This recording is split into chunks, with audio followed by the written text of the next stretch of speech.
The 3rd of August, first edition of the week and of the month of Viewpoint on DBS Television. Dear televiewers, good evening and thank you very much for joining us.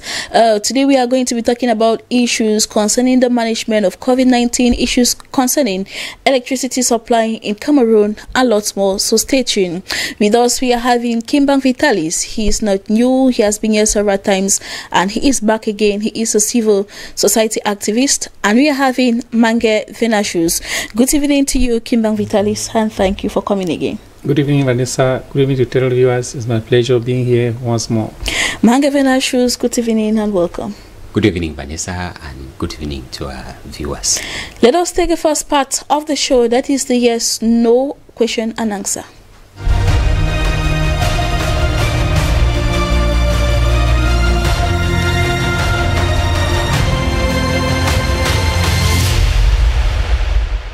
Once more, welcome back. We are streaming live on Facebook, so you could tune there and equally watch us as well.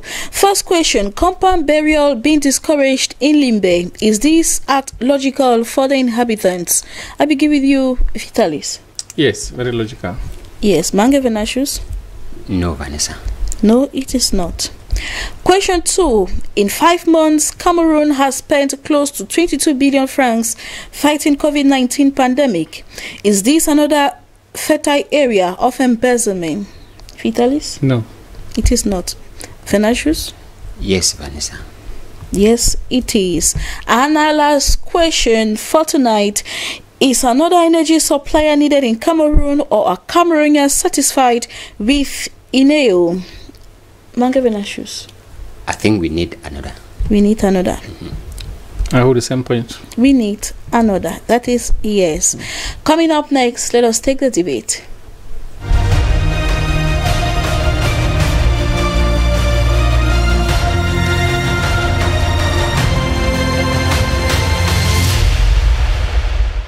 In question 1, compound burial being discouraged in Limbe. Is this act logical for the inhabitants? This has to do with the city's mayor's decision to discourage compound burial in Limbe, and people or the city dwellers there are being demanded a fee of 300,000 francs in order to bury a lost one in the city town. Now, Vitalis, you think that is logical? This decision is logical for the inhabitants? How logical it is? It might not be logical for the inhabitants, but for the sake of development, it is very, very logical, because Limbe is an urban area, and in an urban area, it undergoes changes every day. And so if we allow people just to bury it anyhow in Limbe, then tomorrow when we want to carry out an investment, is going to be very difficult. You know, we Africans, we pay a lot of respect to our ancestors, and if the government allows people to bury their loved ones anyhow in Limbe, tomorrow it is still going to affect these people, because when a government will be coming up with a project that needs to use the land, and we need to exhume the bodies and go and bury somewhere else, it will still refresh. It will still give fresh memories to the family, and maybe they will have to start crying afresh. So, in order to just make them to bury their loved ones and forget, government is discouraging them to, at least to take them to. We have cemeteries, government cemeteries, where people can be buried there. So it is not necessary that a man must be buried in his compound. When you die, you die. Although we attach a lot of importance to our dead, to our loved ones who died, but if you are buried in a cemetery, that does not make you different from somebody who has been buried in the house. So, logically, since Limbe is a town that is fast growing, I think what the decision of the city mayor is, for me, is laudable. So that if we want to carry out a project tomorrow, as I've said, we should not have the issue of exhuming corpses to go and bury them somewhere else. Now, you rightly said that as Africans, we attach a lot of meaning to our ancestors. And so, we believe that burying them in their compound is like, it remains a memory to the families, to the next generation to come. And yet, you still think that since we attach importance to them, why bury them in a cemetery? And by the time the cemetery is full, we no longer have space. Where would they be buried? If the cemetery cannot be full, Vanessa, we have a lot of virgin lands. If the cemeteries are full, the government can still come out with different area where people will be buried. What we are saying is that, like, you look at the fees. The fee, they have made the fee in such a way that maybe only some people of a certain class can be buried on their land. Because when you look at the fee that is given, if somebody is able to pay, that means that person has put up a solid structure that beautifies the town. But if we allow that everybody to bury his or her loved ones in town, like Limbe, you will discover that graves will be littered everywhere in town, which will not speak well about a town. I think in the town, for example, what we have in Douala, we have cemeteries all over, in Bonaberi, Daido, all over. So Limbe should not be an exception.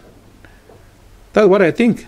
So that should be applied. Do you think that should be applied in all the 10 regions? It all depends. When you look at Limbe, as you want to apply into throughout all the 10 regions, it depends on the town, because there are towns that are fast growing, that space we don't more have space, but there are towns that are still stagnant. Because when you look at Kumbo, if you look at Limbe, I mean, you will discover that Limbe is a town that everybody likes to construct there, that is fast growing. So if we want to apply it to all the 10 regions in Cameroon, normally we have to look at the developmental aspect of it before we apply it. He is applying in Limbe because he has seen that many foreigners are coming to Limbe, many projects are being carried in Limbe. You have to understand that once you bury somebody in the compound, and you have to rent that compound out to strangers, strangers that are staying in that compound, they will never be comfortable.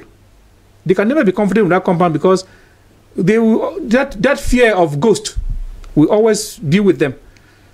But in the village, if you are buried in the village, in the compound, the people that live in that compound, they are your children, they are your relatives, they have been with you, they are used to you, they know you. So I will not come to rent a house in town where there is a grave in front. I will not feel comfortable because, first of all, I don't even know the person. So what the government is, what Mutanga has said, I think I buy his idea. All right. Thank you for your viewpoint. Mankevin Ashus, you rather think that this decision discouraging compound burial is not logical. Kimbang Vitalis, in his point of view, mentioned the fact that despite the fact that we are attached to our ancestors, it is not enough reason to bury them in our compounds. Yes, Vanessa, and he gave reasons like Limbe is fast growing and they need to make sure that when government carries out development in future, it won't affect these graves. But I think that what the city, the Limbe city mayor should be doing is trying to map out that's plan the town, what they call town planning, in his area of command, rather than saying that we should not bury people in our compounds. When you look at the African cosmology, we believe that when somebody dies, you know, it's just a transition into the hereafter, and our African belief tells us that they live with us. They live with us. They are still part of the family. So when you look at, in the African cosmology, an African family extends from the unborn to the living and those who are living in the hereafter. That's why we call them our ancestors. And we continue to commune with them. We communicate with them. We know the state of our cemeteries in our towns here. And when you take, for example, somebody dies and you take the corpse to the cemetery, it's like you have thrown the person, it's like you have abandoned the person, it's like you have forgotten the person, it's like that touch won't be, that direct communication won't exist. And we have had all forms of desecration, all forms of ungodly act being performed in cemeteries, showing some kind of disrespect for our loved ones. Imagine your father died, your father died and was buried in the cemetery. After some 3-5 years, you go there to discover that the grave was dug up and the remains were taken. Yes, I think it is what we call, in some terms, sacrilegious. And when you have such, I think that we need to understand that burying somebody in the house, in the compound, does not necessarily mean burying it in front of the compound. We are talking about Limbe, and it is a village that belongs to a particular people. It is a village. It is not a settlement that has been created. Yes, it is not a created settlement. It is a village where we have locals from that village. I would not understand how you will convince a Bakweri person a Bakweri son, seeing the father dying and saying that I cannot bury my father in his compound. I think it is a pride we give to our parents, to our loved ones. For me to die knowing that I will be buried in my house, it is a kind of dignity. In some tribes in Cameroon, in Africa, Vanessa, people are buried in the houses, not even outside. You are buried in your house.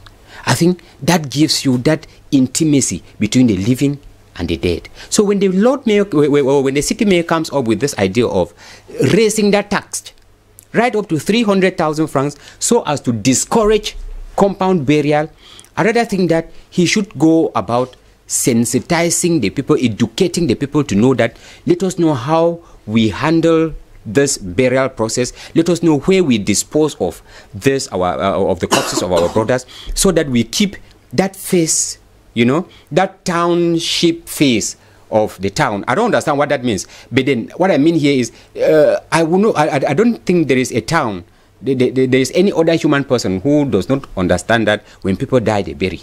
And if you are coming to a town, you are coming to people's village, you would expect to see. Yes. Yes. When we talk about Mutanga is an indigene of Limbe, and he understands the tradition more than you and I. Of course. So if he takes a decision of that magnitude, that means he knows what he's saying.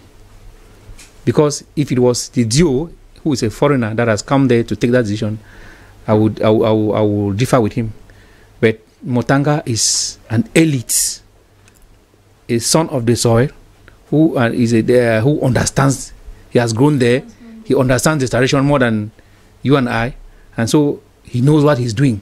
He knows what he is doing. Thank you. But Vanessa, before we go away, I would rather think that, in as much as we are talking about this issue of decentralization, Cameroon being what it is, remember we are preaching the one and indivisible Cameroon. It means, you know, if we have to go by culture, the Bakweri people have links with the Sawa tradition. But even in the Sawa tradition, even here in Douala, there are still compounds that you see them. Vanessa, I look at it from an economic perspective, where they want to suppress our tradition in the name of economics. When you look at the Sawa villages away from the central town of Douala here, you would see compounds with graves of the parents quite there. When you go into, when we talk of Douala, Douala is not only the Aqua, Bonanjo. No, go out into the interior of the town, to the real Douala villages, away from Daido, from the town, go into the quarters. You will see graves in the that's why I said. And the notion of, Mr. Kembang, please, a notion of this public cemetery was meant for foreigners, was meant for strangers. Now, we have taken this notion and we want to, you know, use it, or, you know, bury our tradition, because we want to feel that when we don't bury our people in our compound, it makes us more civilized, or it makes us a town. No, I think that it is part of, when you study study anthropology, it is part of the, you know, proof that people lived in this area. When we see graves here, there are proofs. But then, when you see graves, put it 500 years ago, and then you come to see a mass grave, you will not be able to, you know, to identify whether this was a mass grave or this was a public cemetery. But when you have it in this compound, you have it in that compound, you have it in that compound, you can draw a conclusion that this was a settlement, people lived here, I think. Yes, Mutanga has not banned compound burial.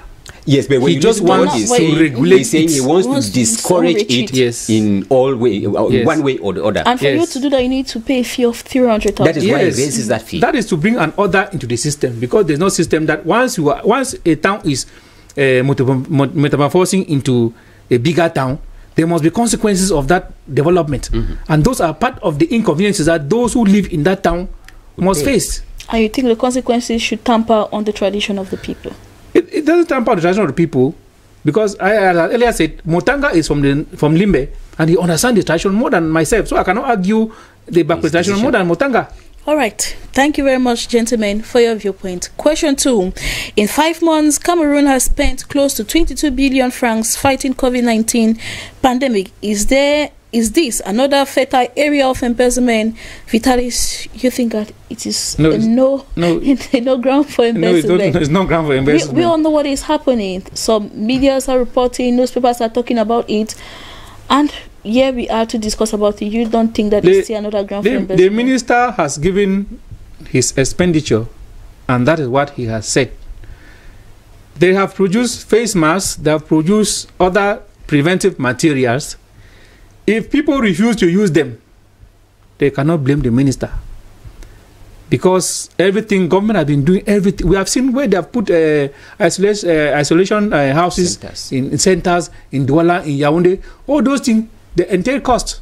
And I want to believe that government has used money to come up with those centers, and government has also used money to bring out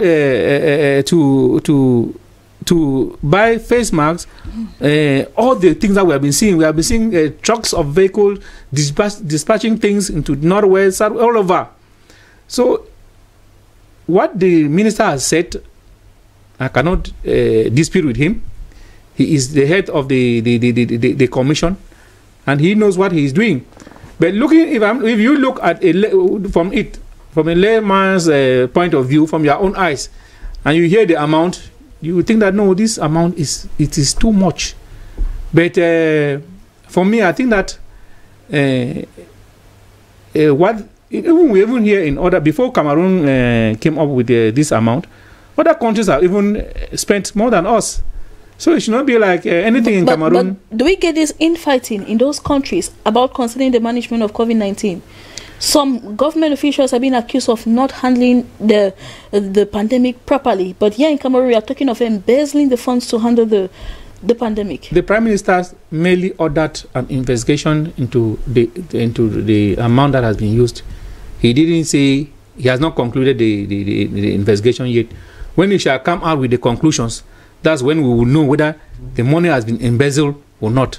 But for now, for the benefit of doubt, Mr. Minister of Health, we cannot say that the money has been embezzled, because at least something is being done and has been done and is still being done.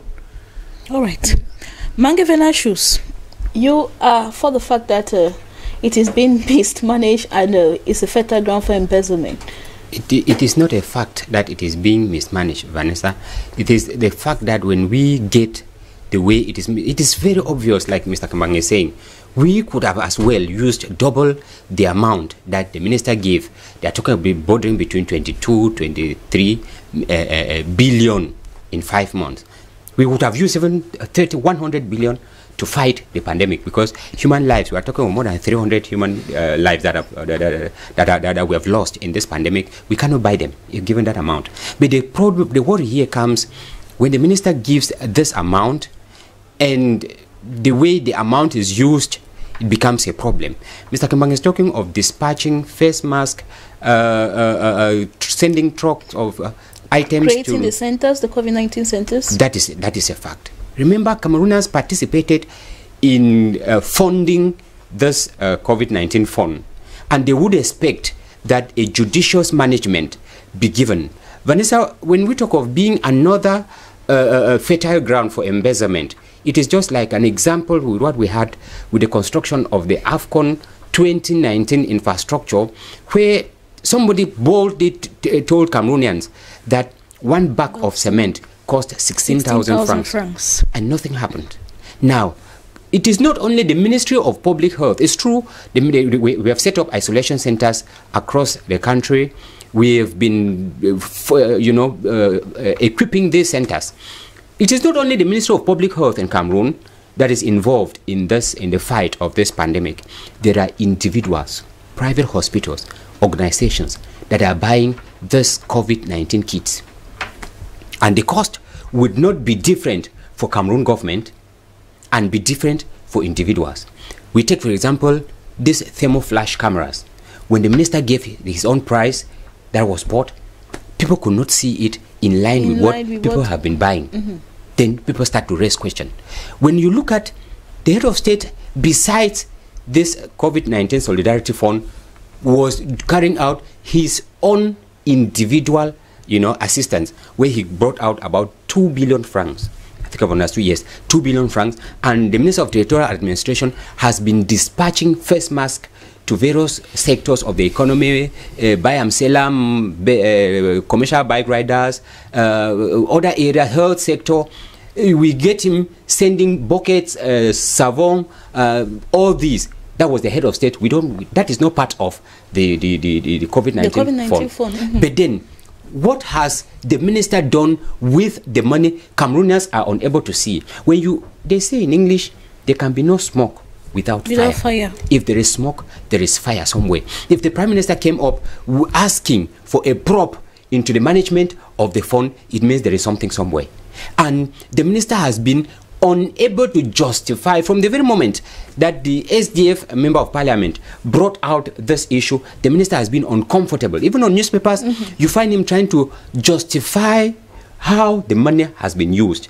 If the money was, if it was judiciously managed, I think that the Prime Minister would not have been setting up a commission. Conveniently convince Cameroonians was still to come to terms with his explanations. Because when they look at it, they don't see. When you listen to what Cameroonians are saying, we don't have up to, we just have up to about 195 active cases, those who are on oxygen. We don't. They are not much. When you hear they are talking about 21,000 cases in Cameroon, how many cases have been recovered? How many cases are actually being handled? And when you look at the amount that within 5 months we have spent close to 23 billion francs CFA, Cameroonians don't see where this money is going to. That is why they think that this is another avenue, like the CAF, the AFCON infrastructure was. This is another avenue, like other avenues have been in Cameroon, that money has been embezzled. So that's why they think that the minister needs to come out clear, because we've had a minister who began this fight in a very transparent manner, but things seem to be clouded from every angle as of now, and it's concerning the management of this pandemic. All right, Mr. Kimbang, now last question, since we are running out of time. Is another energy supplier needed in Cameroon, or are Cameroonians satisfied with Enyo? You think that we need another energy supply? Vanessa, when you talk about Enyo, it is very lovable, and anybody who uses electricity in Cameroon, Enyo is like an enemy to everybody. Yes, because at the end of the month, when you want to take your bills, you cannot predict, because each and every home where there is an Enyo meter has a complaint. And that is why when we go to their offices every day, people are packed there. I quite remember in the month of February in my house, I paid on a bill of 27,000 francs. I went to them and they could not explain to me, because I know that all my bills used to be around 8,000, 10,000 every month, but I paid 27,000. And the worst thing is that once you go and meet them, they will ask you to pay first of all, and wait, which means that the type of monopoly that they are practicing, you don't have any right over what you are consuming. What they give you is what you will pay. What they give you, what you must take. And once you don't pay, they come and disconnect you, and you pay and pay with penalty, which means Cameroonians, they seriously need another company. If you look at our telephone... So now, do they need another company due to the fact that Eneo does not provide enough electricity supply, or because Eneo doesn't manage everything from energy supply. Even when you are doing something, you are typing a document in the office. The next question is, have you saved it? Because light can go off. There's no day that we can celebrate having used electricity the whole day. It is epileptic. 1 hour, 2 hours, and then the rest. These are signs that they are incompetent. The workload is above them. And we now need another company to come and assist them.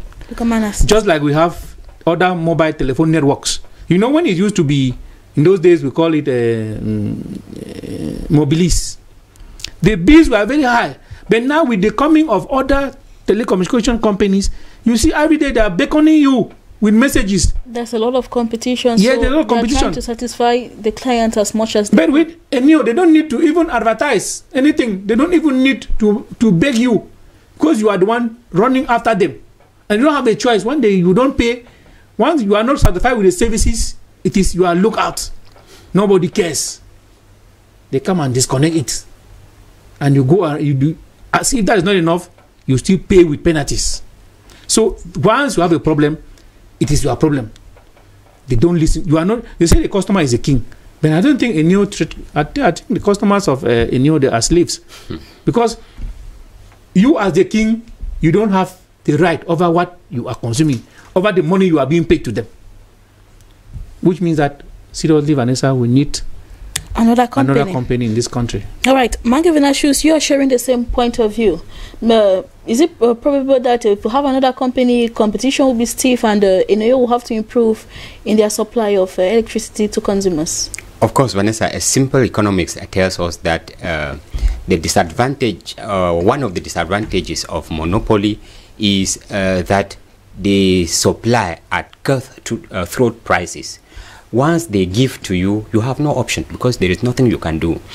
Rather than even thinking of bringing in another supplier, I would rather think that something like Eneo is what was supposed to be, within the hands of the government. It is a service that Cameroonians need it, and need it seriously if we wish to emerge, if we wish to advance, if the economy of this country wish to develop. We need electricity. And once we leave it in the hands of private sector, we know the goal of every private businessman is to maximize profit at all cost. And in this case, we have it at all cost, actually. And like he is saying, I would rather think that it's high time that the supply, the distribution and the supply of electricity should be in the hands of the government. The government knows that that is the service they are rendering to the citizens. It is not profit making. So I think that that Cameroonians need electricity more than in most of these things. So leaving it in the hands of Eneo won't solve the issue. I'll support that they should bring in another company, because if we leave it in the hands of government, what has happened to Cameco will happen to Eneo. It will still be the same problem. It will still be the same what problem. We need is another company that will compete with them. That's an idea. All right, yes. Mr. Kimbang Vitalis, in 1 minute, you will tell us how are your activities as a civil society activist? Vanessa, you just need to open your eyes and see what is happening in society. And for me, I stand for the truth. Yes, I speak the truth, and sometimes when you speak the truth, you know that you have people call you all sorts of names, because in our society today, people want you to say what they need to hear, what will please them, and most often than not, what pleases people are lies. Are lies. Yes. Are not true. So for me, I stand for the truth, and when I see something, I say it as I have seen it. Say it as you have seen it. Yes. Thank you very much for coming again and accepting our invitation. Thank you very much. Mangavinashus, thank you also for your contribution. Thank you, Vanessa. And to you, ladies and gentlemen, know that we are here because you are there, and you are there because we are here. So thank you for your keen attention, and stay tuned for programs continue on Dbs television. Coming up at 8 p.m, you'll be having the primetime newscast with Eve Mukuri. See you tomorrow, God willing. Stay tuned.